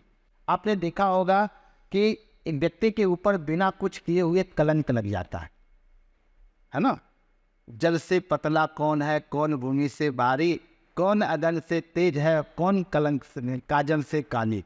तो जल से पतला ज्ञान है और पाप भूमि से भारी और क्रोध अग्नि से तेज है और कलंक काजल से भी काली। जो कलंक है वो काजल से भी काली होती है। कलंक यानी किसी चीज का अंग्रेजी में क्या बोलते हैं उसको, मार्क, मतलब पर कलंक मतलब वो क्या कहते हैं, मतलब बिना कुछ किए चोरी का इंजाम लग गया, किसी चीज का ऐसा इंजाम तो वो एक कलंक हो जाता है। जो व्यक्ति किया नहीं और उसके ऊपर वो कलंक लग गया कि तुमने ये चोरी कर लिया, तुमने ये कर लिया, तो ये कलंक जो है ना वो काजल से भी ज्यादा काली होती है। वो फिर व्यक्ति कलंक लग जाने के बाद जब तक वो कलंक मिटता नहीं है तब तक वो चैन से नहीं रहता। तो इस दिन भूल कर भी गणेश चतुर्थी को चंद्रमा का दर्शन नहीं करना चाहिए। गणेश चतुर्थी नहीं करना चाहिए, नहीं करना चाहिए। अगर आप इस दिन चंद्रमा का दर्शन कर लेते हैं तो आपको जीवन में कलंक लग जाएगा। बिना झूठा कलंक आपके जीवन में लगेगा। ये अगर हम चांद का दर्शन कर लेते हैं। क्यों? क्योंकि आप श्रीमद् भागवत कथा में इसका कथा का वर्णन आता है कि एक बार भगवान श्री कृष्ण को अस्मंतक मणि चुराने का कलंक लग गया था। अस्मंतक मणि, अस्मंतक मणि वो मणि चमकती है। वो मणि थी जामवंत जी के पास। जैसे आपने सुंदरकांड में पढ़ा हुआ तो सबसे पहले आता है जामवंत के वचन सुहाए सुनि हनुमंत हृदयवती बाय। तो जामवंत जी जो है उनके पास अस्मंतक मणि था। वो अपनी बेटी को जो है वो जामवती को देती। तो जो है वो राजा के यहाँ वो स्मंतक मणि था और उसके यहाँ से चोरी हो गया वो स्मंतक मणि, जो उसका भाई लेके गया था। और भाई जो है उसको शेर ने मार दिया तो जंगल में ही रह गया। लेकिन हुआ क्या था कि भगवान कृष्ण एक बार उसके यहाँ गए थे। वहाँ गए तो उन्होंने कहा कि ये स्मंतक मणि तेरा क्या काम है? ये मुझे वो 1.25 मन सोना डेली स्मंतक मणि देता था। तो बोले कि मैं राजा हूँ यहाँ का, मुझे दे दो, मैं ये स्वर्ण जो है समाज में दूंगा। तो उन्होंने कहा कि नहीं, हम आपको ये चीज़ नहीं दे। तो जब उसके घर में चोरी हो गई तो उसको लगा कि उन्होंने मुझसे मांगा था और मैंने दिया नहीं, तो शायद उन्होंने ही चोरी कर लिया। तो पूरे नगर में ढिंडोरा पिटा दिया कि भगवान कृष्ण ने अस्मंतक मणि चुरा लिया। अब भगवान कृष्ण ने तो चुराया नहीं, अब वो करे तो क्या करें? तो उन्होंने भूलवश गणेश चतुर्थी के दिन चंद्रमा का दर्शन कर लिया था, जिसके कारण हम आप तो साधारण इंसान है, भगवान कृष्ण को भी कलंक लगा था। इसलिए इस दिन भूल करके भी चंद्रमा का दर्शन नहीं करना चाहिए। अगर भूलवश कभी दर्शन हो जाए तो ओम क्लीं कृष्णाय नमः इस मंत्र को 108 बार बोलने से कलंक जो है वह दोष मिट जाता है। और विशेष करके एक चीज और ध्यान देना चाहिए हमारे सनातन धर्मावलंबियों को, क्योंकि आज का जो समय है, देखिए हमारा ही कर्तव्य है जल का संरक्षण करना, पर्यावरण का रक्षण करना, क्योंकि इसके बिना हमारा जीवन अधूरा है। ठीक है, हम पूजा पाठ आराधना साधना पूजन करें, उसके साथ साथ अपने जलाशय का भी ध्यान रखें, अपने प्रकृति का भी ध्यान रखें। अब लोग क्या करते हैं, 10 दिन तो बहुत ही विधि विधान से भगवान गणपति की पूजा आराधना साधना करते, लेकिन जब विसर्जन की बारी आती है, जब भगवान को हम विसर्जन करने जाते हैं, तो घर के जितने कूड़े करकट होते हैं, यानी प्लास्टिक जितना भी सामान लेकर के आते हैं, सब जगह इकट्ठा करते हैं और ले जा करके गणेश जी के साथ साथ उस सारा कूड़ा करकट भी उस जलाशय में डाल देते हैं, जिसके कारण नदियाँ दूषित हो जाती है, गंगा दूषित हो जाती है, तालाब जो है जहाँ जल संरक्षण होता है वो तालाब दूषित हो जाती है। इस चीज़ का विशेष ध्यान रखें कि जिसकी पूजा आपने इतने विधि विधान से किया, उनका विसर्जन भी उतनी ही शुद्धता से करनी चाहिए। ऐसे तो चाहिए कि अपने घर में ही टप वफ में रख करके या कहीं जल का रख करके आप उसमें विसर्जन कर दें। वो जल को अपने जितने पेड़ पौधे हैं उस पेड़ पौधे में ले जा करके डालें। और इतना विशेष ध्यान रखें कि ऐसी इको फ्रेंडली के आजकल मूर्तियाँ आ रही है, ऐसी मूर्तियों को अपने घर में ला करके जो बहुत आसानी से पानी में घुल जाता है, ऐसी मूर्तियों को नहीं तो गौरी गणेश गोबर का भी आप गणेश जी बनाते हैं। आप कई कितने लोगों का इतना सामर्थ्य नहीं है तो वो मूर्ति ला पाए, तो वो क्या करें, तो वो गोबर का गणेश जी बना ले, या नहीं तो सुपारी का गणेश जी बना ले। और आजकल तो हमारे बहुत सारे गौ भक्त जो है वो गोबर का गणेश जी बड़े बड़े रूप में बना रहे हैं। तो आप चाहे तो गोबर सबसे शुद्ध माना गया है हमारे यहाँ, तो अगर गौरी गोबर का अगर गणेश जी बहुत बड़े सुंदर ऐसे ऐसे सुंदर सुंदर दिव्य आज के लोग जो है वो गोबर से निर्मित कर रहे हैं, तो ऐसे गणपति जी की आराधना पूजन करना बहुत ही श्रेष्ठकर रहेगा। तभी जाकर के आपको भगवान गणपति जी अपनी पूजा से प्रसन्न होकर के आप सबको आशीर्वाद देंगे। और गणेश जी के आशीर्वाद से पूरे साल आपके घर में सुख शांति समृद्धि, आप जहाँ जाएंगे वहाँ आपका यश कीर्ति आपका बढ़ेगा। और पूरे साल आपके ऊपर, आपके परिवार के ऊपर, आपके व्यापार के ऊपर भगवान गणपति जी की कृपा रहेगी और आपके जीवन में मंगल ही मंगल होगा। मंगलम भगवान विष्णु मंगलम गरुड़ध्वजा। तो ये सारे मंगल, इसीलिए भगवान गणपति जी को मंगल मूर्ति कहा गया है कि सभी अमंगलों को दूर करके और जीवन में मंगल को देने वाले। आप देखते होंगे गणेश जी की कृपा, किसी घर में वास्तु से आप बहुत पीड़ित है, लोग परेशान रहते हैं कि मेरे घर में बहुत सारा वास्तु दोष है, बहुत सारे लोगों को बुला करके इतना पैसा व्यय कर देते हैं, तोड़ फोड़ इतना कर देते हैं जिसका वर्णन नहीं। वास्तु दोष को दूर करने के लिए अपने घर के आगे गणेश जी को विराजित कर दें, आपके घर में किंचित मात्र का कोई वास्तु दोष नहीं रहेगा। ये है भगवान गणपति की पूजा, ये है इनकी आराधना का फल। सारे अमंगलों को दूर करके सबके जीवन में मंगल की प्राप्ति कराते हैं। इसीलिए कहा गया है गौरी पुत्र गणेश्वरम शुभकरम धर्मार्थ शांतिकरम विघ्ना व्याधि विनाशनम गजमुखम कुर्यात् सदा मंगलम। तो पंडित जी, जैसे आपने बताया कि गणेश चतुर्थी एक गणेश उत्सव उनका जन्मदिन मनाया जाता है। जन्मदिन तो कृष्ण जी का जन्माष्टमी में भी मनाया जाता है, पर उसे भी क्या कहते हैं, पूजा एक दिन की पूजा होती है। जैसे आपने बताया कि रात को 12 बजे नहीं करनी चाहिए। जन्माष्टमी के दिन रात के 12 बजे ही सारे मथुरा वृंदावन हर जगह इनकी पूजा भी की जाती है। तो मेरा सवाल ये है कि सबसे पहले अगर कृष्ण जी की पूजा रात में हो रही है तो क्या वो गलत नहीं है? वहाँ भी तो सारे पुजारी हैं जो पूजा कर रहे हैं। दूसरा, उनकी अगर एक दिन की पूजा होती है, अगर हम कहें कि सारे भगवानों का दर्जा एक तरीके से, चाहे अगर हम अपने मंदिर में भी देखते हैं तो गणेश जी भी वही हैं, राम जी भी वही हैं और कृष्ण जी भी वही हैं, और जितने भी हम भगवानों को मानते हैं सारे एक ही दर्जे पे हैं। तो ऐसा क्यों कि गणेश जी को 10 दिन की पूजा मिलती है और कृष्ण जी को केवल एक दिन की? जी, हमारे यहाँ जो विधान गणेश उत्सव का बताया गया है वो गणेश चतुर्थी से लेकर के अनंत चतुर्दशी तक, पहले तो एक दिन का ही मनता था। जैसे जन्माष्टमी मनाई जाते थे वैसे भगवान गणपति जी का जन्मोत्सव मनाया जाता था।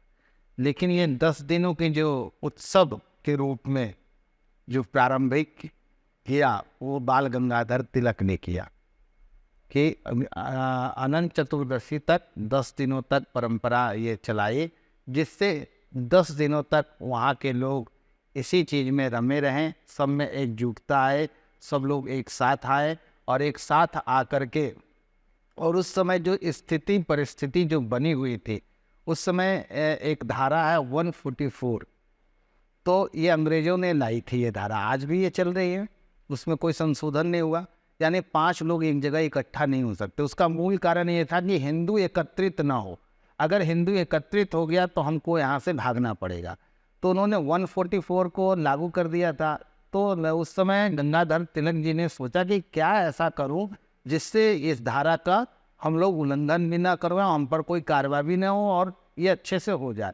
तो उन्होंने ये फेस्टिवल के रूप में एक धर्म की आड़ को लेकर के, धर्म का कार्य लेकर के इन्होंने किया और उस 144 धाराओं को इन्होंने समाप्त करने के लिए ये परंपरा इन्होंने प्रारंभ किया, और जिससे सब लोग एकजुट होकर के एक साथ होकर के इस परंपरा में आए और आ करके एक दिन नहीं, क्योंकि देखिए कोई इतना सारा पंडाल बनाया जाता है, कई महीनों की मेहनत परिश्रम होती है। आपने देखते होंगे महाराष्ट्र में ऐसे ऐसे पंडाल बनते हैं जिसमें 2-2 महीने 3-3 महीने कारीगर काम करते हैं, तब जा कर के गणेश चतुर्थी तक तैयार होती है।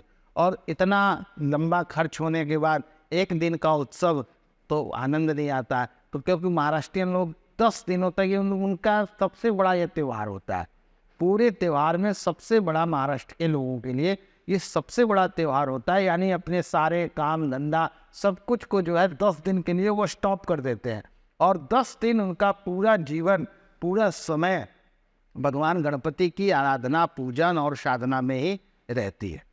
तो इसलिए उन्होंने 10 दिनों की ये परंपरा प्रारंभ किया, जिससे कुछ समय तक हिंदू धर्म से जुड़ा रहे और सब लोग एक साथ मिलकर के कुछ विचार विमर्श आपस में बैठ करके तब से ये प्रारंभ हुई। और उसका कारण ये हुआ कि वही परंपरा का देन है कि आज जो है हम लोग आज़ाद हैं और उन लोगों को यहाँ से पलायन करना पड़ा।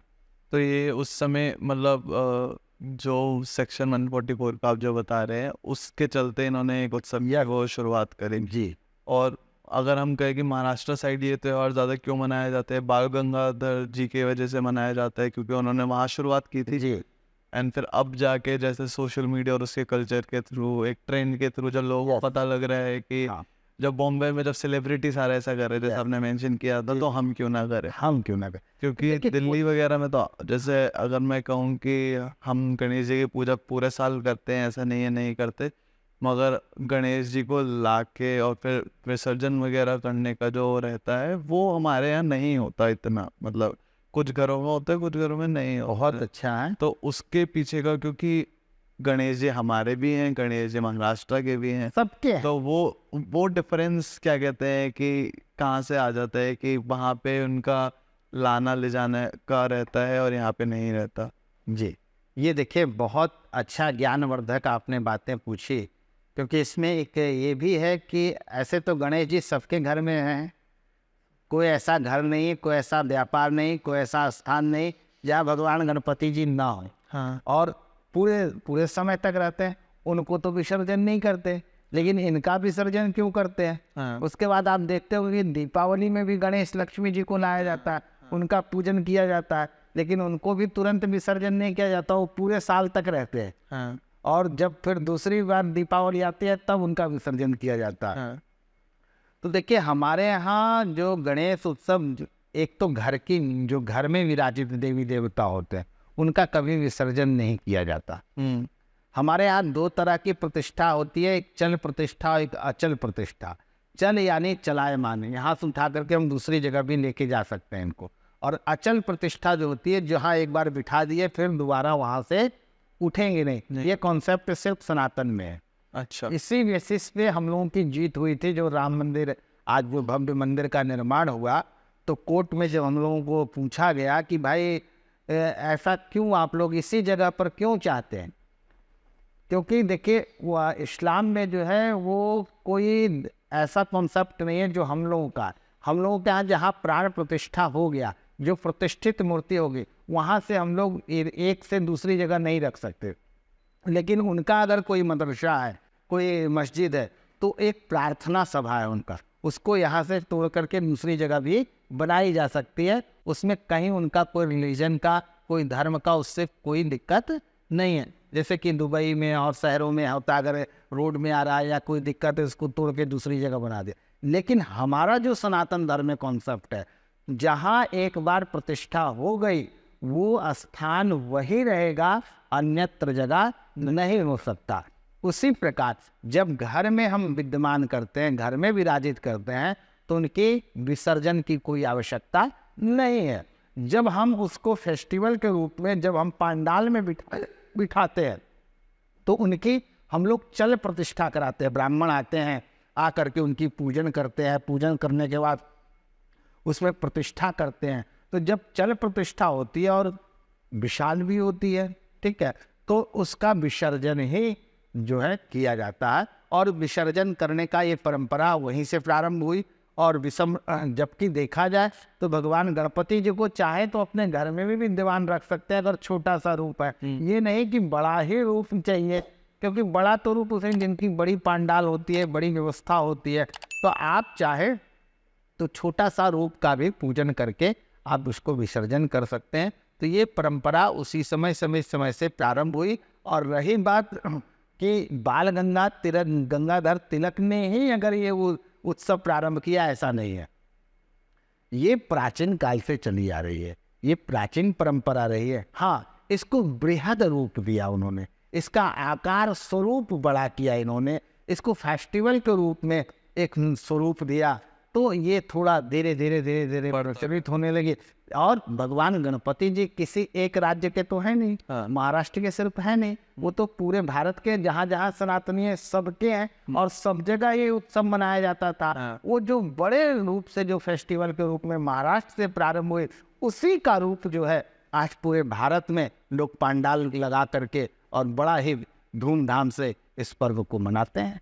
विसर्जन के पीछे का क्या महत्व रहता है कि जैसे हम अगर लेके आए और हमें पता है कि हम उन्हें विसर्जन कर सकते हैं, बट अगर हम इस कॉन्सेप्ट के पीछे जाए विसर्जन का, कि एक मूर्ति को, भगवान जी के प्रतिरूप को हम लाते हैं पर उन्हें फिर पानी में हम बहा देते हैं जी, तो वो क्या इसके पीछे कुछ पूजा का महत्व रहता है? क्या चीज़ होती है विसर्जन, क्या है अगर जी? हम कहें? यस विसर्जन यानी है जैसे गच्छ गच्छ सुराश्रेष्ठ स्वस्थान परमेश्वर। जैसे हमारा आपका भी एक दिन विसर्जन होना। विसर्जन यानी इस शरीर का त्याग करना, ठीक है। तो जब किसी चीज का हम निर्माण करते हैं तो आप देखिए इसमें निर्माण किया हुआ, इसमें हाथ पैर नाक कान सब कुछ बना हुआ है ना। लेकिन ये अभी तक सिर्फ एक मूर्ति है, ठीक। ये शरीर यानी ये शरीर अगर इसमें प्राण नहीं हो तो ये शरीर से दुर्गंध आने लगता है। इस शरीर से लोग प्यार करना छोड़ देते हैं। इस शरीर को कहते हैं जितना जल्दी इसको ले जा करके विसर्जन कर दो, जला दो, जो भी है, यानी विसर्जन का ही उपाय है। ये तो इसमें सारा चीज का निर्माण तो किया कलाकार ने, सब कुछ बनाया, लेकिन इसमें जब तक हम उसमें प्राण नहीं डालेंगे, वो वेद मंत्रों से होता है। हमारे यहाँ कहा गया है अस्य प्राणा प्रतिष्ठन्तु अस्य प्राणा क्षरन्तु च। उसमें सारी चीज़ों का हम लोग निर्माण करते हैं वेद मंत्रों के द्वारा। उसमें कहा गया हान ह्रीं क्रों यंग रन लन वंग सन हन छ ओम अस्याम गणपति मूर्ति नाम वांग मनस्तु चक्षु श्रोत्रा जिह्वा पयुस्थानी यह वागत्या सुखम चीरम तिष्ठन्तु यह प्राणा स्वाहा। इन मंत्रों के द्वारा इसमें हम लोग प्राण डालते हैं। अभी हमने बताया 2 तरह की प्रतिष्ठा होती है, एक चल प्रतिष्ठा और एक अचल प्रतिष्ठा। तो जो अचल प्रतिष्ठा होती है, दूसरा तो अचल प्रतिष्ठा को हम लोग कभी विसर्जन नहीं करते हैं। एक कॉन्सेप्ट और है इसके प्रति, विसर्जन के प्रति, कि हमारे यहाँ 2 तरह के गणपति होते हैं। अब देखिए ये जो है बाएं तरफ का इनका जो है बाम सूंड है, ये जो सूंड है, ठीक है ना। तो बाएं तरफ का सूंड जो होते हैं वो मंदिरों में विराजित किए जाते हैं, घरों में विराजित किए जाते हैं, तो उसका विसर्जन नहीं होता। जो दाहिने तरफ का सूंड होते हैं वो पंडाल में विराजित किया जाते हैं, उनका विसर्जन किया जाता है। अच्छा, तो जो भी पंडाल में गणेश जी की मूर्ति आएगी उनकी सूंड की दाहिनी तरफ, दाहिनी राइट साइड हमारी राइट साइड उनकी यस, अच्छा। उनको फिर विसर्जित किया जाता है, क्योंकि वो पूर्ण रूप से अचल प्रतिष्ठा उसकी नहीं होती है, चल प्रतिष्ठा होती है। और जब हम लोग पूजन करते हैं तो उसका एक लिमिट रखते हैं, जैसे कि भाई हम 3 दिन का पूजा करेंगे, 1 दिन का करेंगे, 5 दिन का करेंगे, 10 दिन का करेंगे। जिस दिन हम प्रारंभ करते हैं उसी दिन हम संकल्प लेते हैं कि हम इतने दिन का अनुष्ठान आपका करने जा रहे हैं, इतने दिनों के बाद ये हमारा अनुष्ठान परिपूर्ण हो जाएगा। जब अनुष्ठान परिपूर्ण हो जाता है तब उसका विसर्जन का कार्य होता है। जो घरों में मूर्तियां होते हैं, जो मंदिरों में मूर्तियां होते हैं, उसके लिए हम लोग ये कोई समय लिमिट नहीं करते हैं, वो अनंत काल तक जब तक है तब तक वहाँ विद्यमान है। तो कुछ लिमिट है जो कम समय के लिए जिसको हम लोग संकल्पित करते हैं, उसका फिर हम लोग विसर्जन करते हैं और उस समय कहते हैं कि हे प्रभु गच्छ गच्छ सुराश्रेष्ठा स्वस्थाना परमेश्वरा। गणपति जी, आपने बड़ी कृपा की, हमने आपको बुलाया और आप मेरे यहाँ आए, आपका हमने पूजन किया, आराधना किया, अनुष्ठान किया। अब हमारा पूजन आराधना संपूर्ण हो गया, अब आप अपने धाम को जाइए, आप जहाँ रहते हैं उस स्थान को जाइए, फिर जब हम बुलाएंगे तब आप मेरे यहाँ आइएगा। ऐसे जैसे आपने मुझे बुलाया, आपने अभी मेरा पूर्ण हो जाएगा तो फिर मैं हम अपने स्थान को चले जाएंगे, फिर आप जब कभी मुझे बुलाएंगे तो हम आपके स्थान पर विद्यमान हो जाएंगे। तो ये एक विसर्जन का। अच्छा, ठीक है। एंड जैसे जो मैंने पॉइंट पहले पूछा था कि जैसे कृष्ण जी का तो रात को 12 बजे मनाना शुरू हो गया है, तो क्या ये सही नहीं, ये नहीं, हमारे यहाँ वो जन्माष्टमी तो सुबह से प्रारंभ हो जाती है। अब ये हमारी जैसे आपने कहा कि जन्माष्टमी 12 बजे रात में मनाई जाती है, ये कब से हुई? जब से अंग्रेजियत ये साथ आई, तो हम लोग 12 बजे रात से नहीं मनाते, ये हमारा कॉन्सेप्ट नहीं है, हम सनातनी लोग ऐसा नहीं करते हैं। सुनिए, उसके लिए हम लोग देखते हैं कि अष्टमी तिथि कब आती है, रोहिणी नक्षत्र कब आता है। जब अष्टमी तिथि और रोहिणी नक्षत्र आता है उस समय हम लोग जन्मोत्सव को मनाते हैं। तो वही एज ए तिथि वाला कॉन्सेप्ट है। तिथि और नक्षत्र का जब समावेश होता है उस समय हम लोग उनका जन्मोत्सव मनाते हैं, मगर इसमें रात्रि से कोई लेना देना नहीं, रात्रि क्योंकि एक दिन का कार्यक्रम होता है, इसलिए हम लोग सुबह से लेकर के पूरे रात तक मनाते हैं।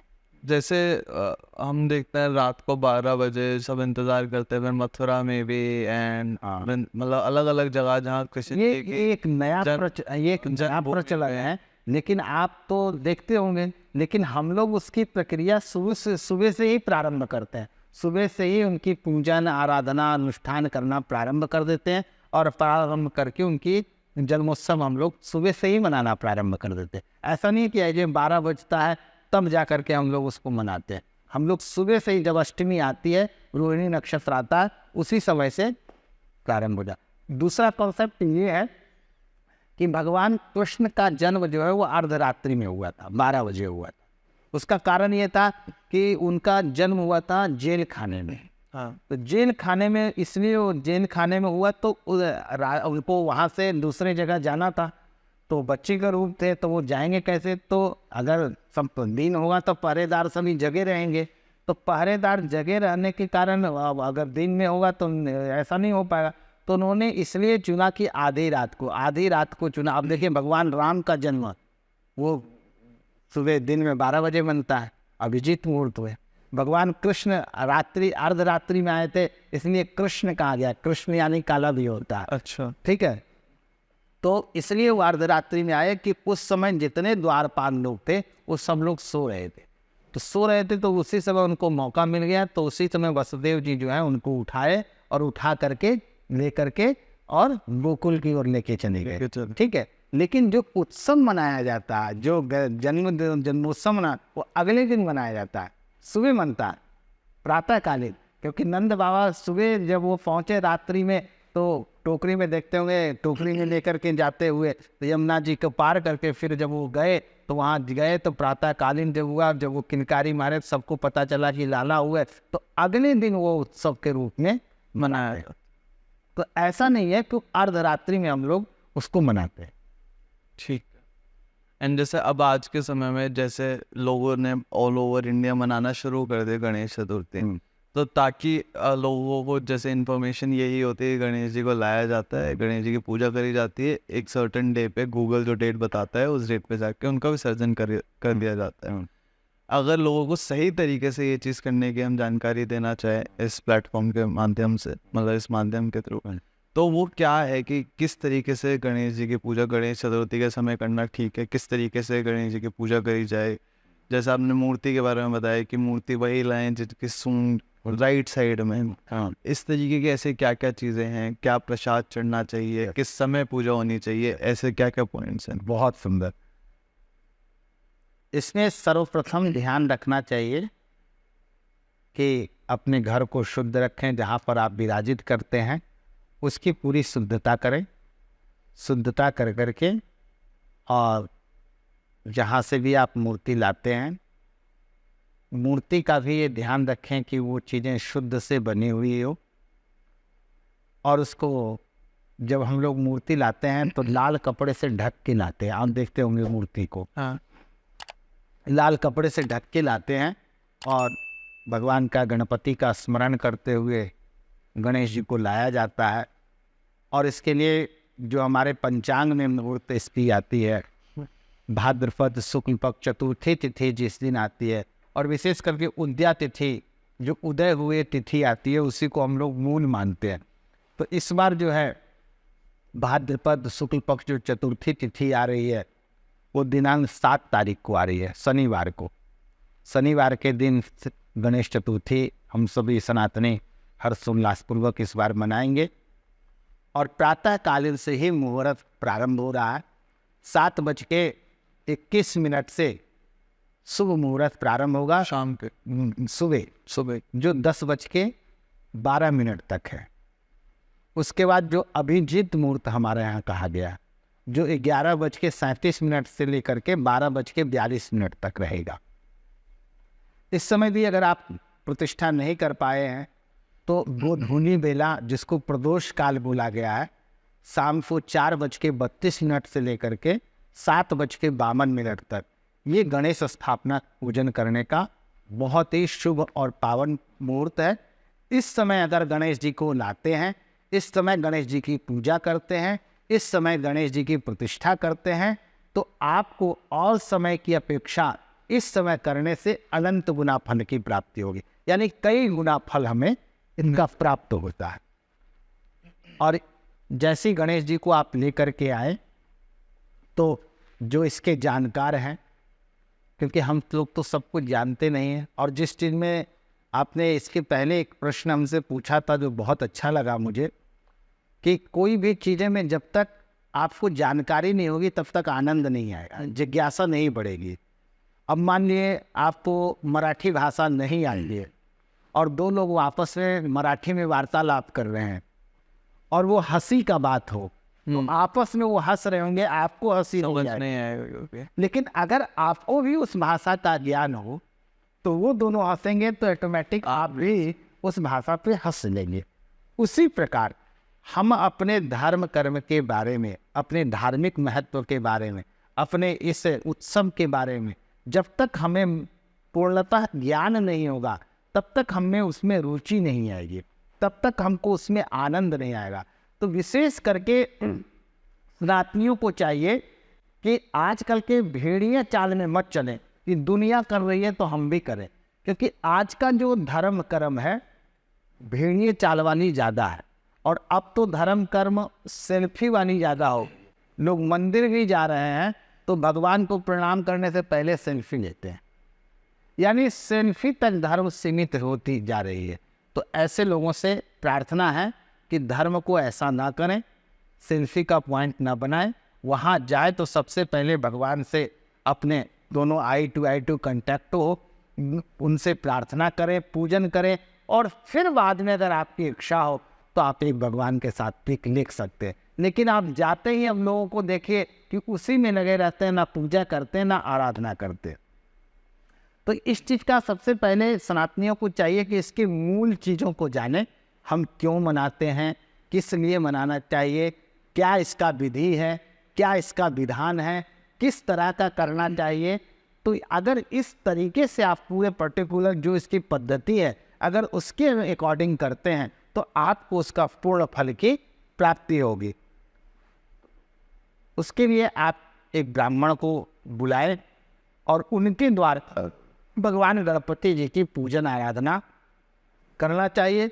उसमें आप पान, फूल, मेवे, लड्डू, मोदक, है ना, और विशेष करके जो भगवान गणपति जी को सबसे ज़्यादा प्रिय है, अगर और ऐसा है जो सब लोग चढ़ा सकते हैं। अब मान लिए हमारे आपके पास सामर्थ्य है, हम भगवान को मोदक चढ़ाएं, लड्डू चढ़ाएं, कैसे ऐसे कई हमारे सनातन भाई हैं, हिंदू धर्मावलंबी है, जिनके पास खुद खाने के लिए लड्डू के लिए पैसे नहीं है, खुद खाने के लिए मोदक नहीं है। तो जब खुद खाने के लिए नहीं है तो भगवान को कहाँ से अर्पित करेगा। अगर वो भी चाहता है कि हम भी भगवान गणपति की कृपा प्राप्त करें, हम भी उनका आशीर्वाद लें, जो आपको लड्डू चढ़ाने का जो फल मिल रहा है, जो मेवा चढ़ाने का फल मिल रहा है, वो एक गरीब असहाय को भी वही फल मिले तो वो क्या करे। उसके लिए भगवान गणपति जी को सबसे प्रिय जो बताया गया है वो दुर्वा बताया गया, दूब घास। जी, आप देखते होंगे हाथी जो रहता है वो दूब हरी चीज़ों को ही खाता है ना। क्योंकि देखिए एक्चुअल में देखा जाए तो हम आपका दैनिक दिनचर्या डेली बदल रहा है, हमारा खाना पीना रहन सहन सब कुछ। लेकिन और जो परमात्मा ने जो जीव जंतु बनाई वो अपनी चीज़ों पे कायम है। जो पशु पक्षी शाकाहारी हो आज भी शाकाहारी है। जो भगवान ने दो तरह का जीव बनाया, एक ओट से पानी पीने वाला, एक जीव से पानी पीने वाला। तो ये सीधा है, जो ओट से पानी पिएगा वो शाकाहारी है, हाँ, और जो जीव से पानी पिएगा वो मांसाहारी है। तो जितने जीव से पानी पीने वाले जीव जंतु हैं सब मांसाहारी होते हैं, जो ओट से पीने वाले हैं वो सब शाकाहारी होते हैं। आप अगर 10 दिन कमरे में बंद कर दो उस पशु पक्षी को और भूखा मर जाएगा लेकिन मांस नहीं खाएगा। लेकिन मनुष्य जीव से पानी पीता है या ओट से पानी पीता है? ओट से। लेकिन आज देख लीजिए सबसे ज्यादा पशुओं से भी ज्यादा मांसाहार का अगर कोई भक्षण करता है तो वो इंसान लोग करते हैं। इसलिए हमारा जो डाइजेस्ट सिस्टम है, जो हमारी दांत है, जो जीवा है, वो सब शाकाहारी के लिए है।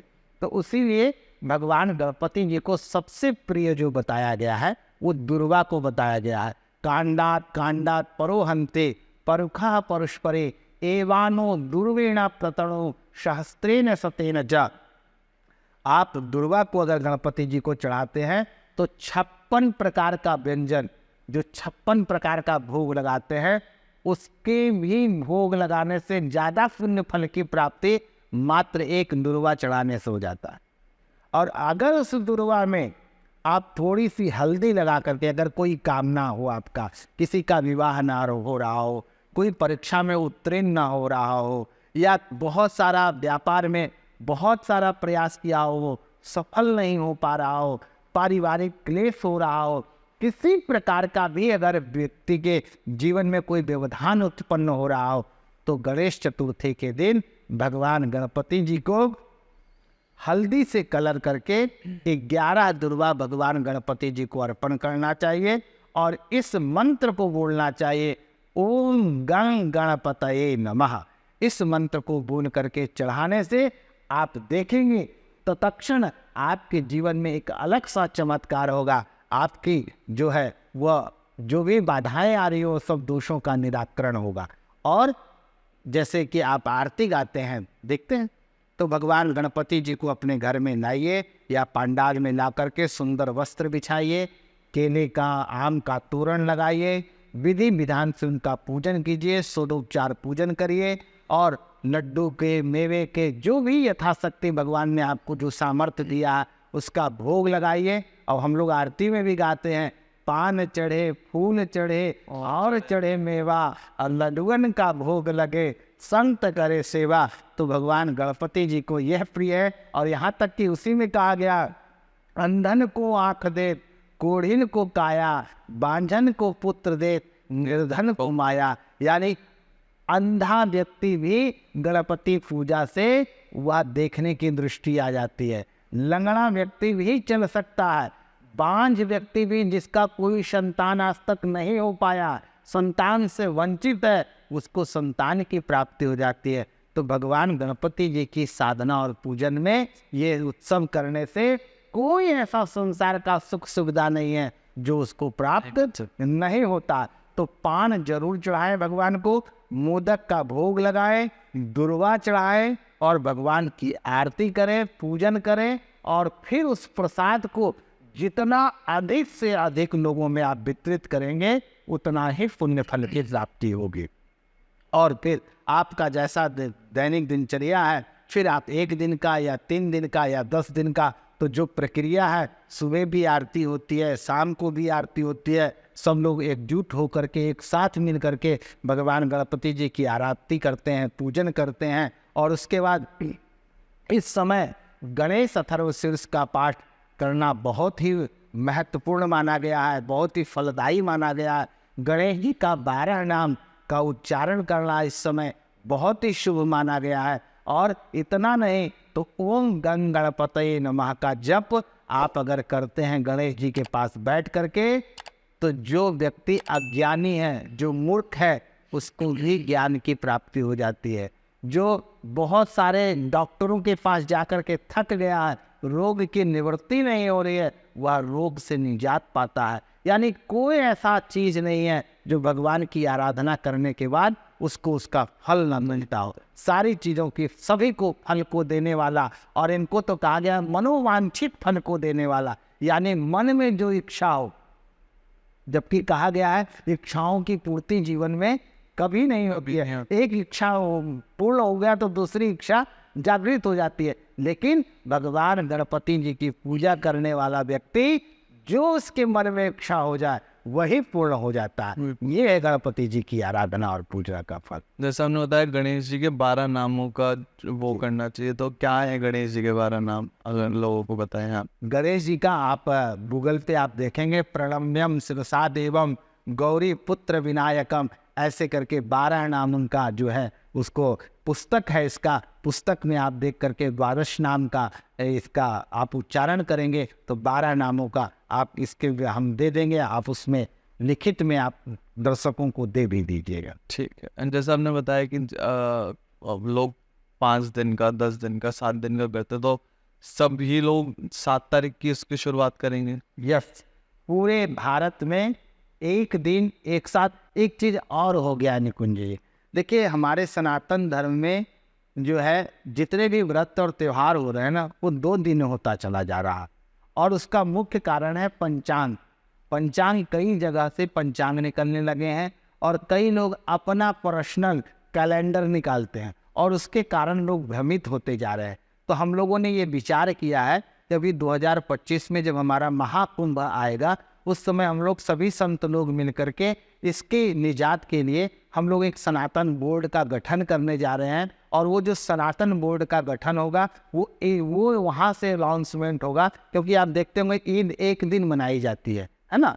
और पिछले कुछ सालों से हो गए जैसे हाँ ये और जो आपका क्रिसमस है वो एक दिन मनाई जाती है, लेकिन देखिएगा हमारे यहाँ जन्माष्टमी 2 दिन बन रही है, तो ये फेस्टिवल 2 दिन होता जा रहा है, यानी सभी में विषयांतर होता है, तो उसमें आनंद नहीं आता, हिंदू बट्टा चला जाता। फिर आप सोचते हैं कि हमने अच्छा मनाया, हम सोचते हैं हमने अच्छा मनाया, आप देखते हैं पंडित जी अगले दिन मनाए तो सोचेंगे उन्होंने अच्छा वाला मना लिया, हम खराब वाला। तो संशय आत्मा विनश्यते, कोई भी आप कार्य करें अगर उसमें संशय आ जाए तो वो कार्य में फिर आनंद नहीं आता। तो इसलिए सभी से निवेदन है कि आप सभी सनातनी एक साथ एकजुट एक दिन आप सभी लोग मिलकर के 7 तारीख को दिन शनिवार को गणेश उत्सव का महापर्व पूरे भारत में पूरे वर्ल्ड में सभी सनातनी एक साथ 7 तारीख को गणेश उत्सव मनाएंगे बड़े धूमधाम से, क्योंकि उसी दिन सारे शुभ मुहूर्त, सारे ग्रहों की जुगलबंदी, वही सारा शुभ संयोग जिस दिन भगवान गणपति का अवतरण हुआ था वो 7 तारीख को बन रहा है। 7 तारीख को सारे लाएंगे और जो अपने हिसाब से कर रहे तो विसर्जन के दिन अलग अलग हो सकते यस विसर्जन कोई 1 दिन में करते हैं, कोई 3 दिन में करते हैं, कोई 5 दिन में, और महाराष्ट्र में तो लगभग सारे लोग 10 दिन का ही उत्सव मनाते हैं, क्योंकि उधर ज्यादा यस ये मेन फेस्टिवल है, वहाँ का उन लोगों का मेन फेस्टिवल है, वहाँ इसलिए बड़ा फेस्टिवल हो जाता है। ठीक है, बाकी अगर आपको कुछ हम सबको गणेश जी के इस त्योहार से रिलेटेड कुछ इन्फॉर्मेशन आप बची हो जो मे भी मेरे से छूट गई हो, क्योंकि मेरे कुछ लिमिटेड ही सवाल थे जिनका मैं पूछ सकता था। देखिए आपने लगभग जो आज के युवाओं में जो जिज्ञासा है उसकी सारी जिज्ञासाओं को आपने परिपूर्ण कर दिया, यानी गागर में आपने सागर भर दिया। आपका जो क्वेश्चन हुआ, यानी समुद्र तो हम लोग नहीं ला सकते, लेकिन उस गागर में ही सारे समुद्र को आपने समाहित कर दिया। कोई ऐसी चीज़ें महत्वपूर्ण बात नहीं आपने पूछा जो समाज को नहीं मिला, यानी सारी चीज़ें, सारे सागर को आप इतनी छोटी सी एपिसोड में सारे गणपति जी का जो मुख्य बातें हैं आपने सारी चीज़ों का जानकारी दर्शकों के लिए लिया है। विशेष करके गणपति की आराधना, पूजा और साधना ये करें, और जो हमारे यहाँ मंत्र है, विशेष करके सनातनी हिंदुओं से निवेदन है कि आप सब भी मंत्र को जरूर याद करें। आप देख लेंगे कोई भी मुसलमान से पूछेगा 5 कलमा जरूर सुना देगा, आप किसी ईसाई से पूछेगा ये बाइबल जरूर पढ़ेगा, मुसलमान कुरान जरूर पढ़ेगा, ईसाई बाइबल जरूर पढ़ेगा, लेकिन Hindu IAS IPS engineer doctor London Paris में पढ़ने के बाद जो भी अगर उनसे पूछ लीजिए गायत्री मंत्र तो वो गायत्री मंत्र भी नहीं सुना सकते। ये सबसे बड़ी विडंबना है। हाथ जोड़ करके निवेदन है सभी सनातनियों से और हिंदुओं से कि ये सब चीज़ें तो करें ही करें, साथ में 5 श्लोक कम से कम आप सबको जरूर याद होना चाहिए। उसमें भगवान गणपति जी का एक श्लोक सभी सनातनी जरूर याद रखें, वक्रतुंड महाकाय सूर्यकोटि समप्रभा निर्विघ्नं कुरु मे देवा सर्व कार्येषु सर्वदा।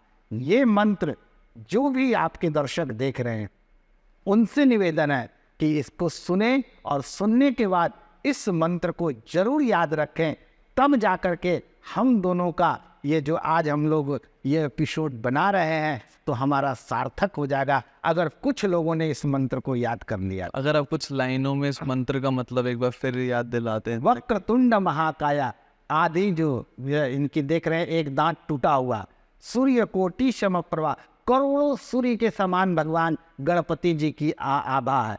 सूर्य कोटि समप्रभा निर्विघ्नं कुरु मे देवा। हे गणपति जी, हम जो भी कार्य कर रहे हैं या हम कहीं जा रहे हैं यात्रा में तो हमारा यात्रा निर्विघ्न हो, हम कोई व्यापार कर रहे हैं तो हमारा व्यापार निर्विघ्न हो, यानी किसी प्रकार का विघ्न ना आए, कोई व्याधि ना आए, कोई बाधाएं नहीं आए। आप यात्रा में जा रहे हैं, अगर पंचर ही हो गई गाड़ी तो आपका समय खराब रहे, तो इस चीज़ को अगर कोई दूर कर सकते हैं, एक्सीडेंट हो गई तो आपको प्रॉब्लम हो जाएगा, तो इस चीज़ को कोई दूर कर सकते हैं, वो भगवान गणपति दूर करते हैं। निर्विघ्नं कुरु मे देवा, हे गणपति जी हमारी इस यात्रा को जो भी विघ्न व्याधि है वह सब दूर करें। सर्व कार्येषु सर्वदा, हमारे जितने कार्य हैं प्रातःकालीन से लेकर के रात्रि शयन तक उसमें जितने भी व्याधि हैं, जो व्यवधान है, वह सब दोषों का निराकरण करें और हमारे जीवन में मंगल प्रदान करें। ये श्लोक का ये अर्थ है। आप कभी भी यात्रा पे जा रहे हैं या व्यापार कर रहे हैं या कोई भी कार्य कर रहे हैं, उस समय इस करने से पहले, या विद्यार्थी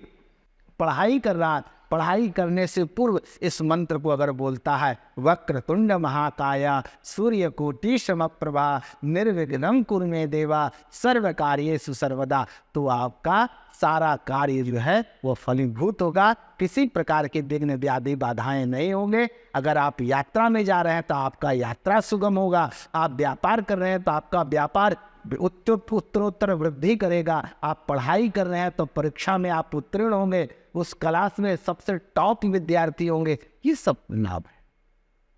चलिए, अगर फिर भी कोई क्वेश्चन हमारी तरफ से रह गया हो तो आप लोग कमेंट में डाल सकते हैं। आगे चल के हम फिर पंडित जी से फिर से बुला के उनसे उन सवालों का जवाब ले सकते हैं। पर धन्यवाद आपका आने आपका भी और बहुत आपने बहुत समय धन्यवाद। दिया। आपने समाज के लिए इतना अच्छा टॉपिक रखा, इसके लिए आपको बहुत बहुत आशीर्वाद, बहुत बहुत साधुवाद। भगवान गणपति आपको खूब सामर्थ्य दे, खूब शक्ति प्रदान करें और इसी तरह आज के अंदर ज्ञान अंकुरित हो अपने सनातन धर्म को जानने के लिए। हमने गणेश जी के साथ एक शुरुआत की है, आगे चल के कोशिश करेंगे कि हमारे सनातन धर्म में जितनी भी चीज़ों को हम कवर कर सके, जितने भी और डिटेल्स हम लोगों तक पहुंचा सके, हम इस चैनल के माध्यम से पहुंचाने की पूरी कोशिश करेंगे। नमस्कार। नमस्ते। वीडियो अच्छी लगी हो तो लाइक, सब्सक्राइब और कमेंट करिए। हम ऐसे गेस्ट को लाते रहेंगे और आपके सवालों के जवाब देते रहेंगे।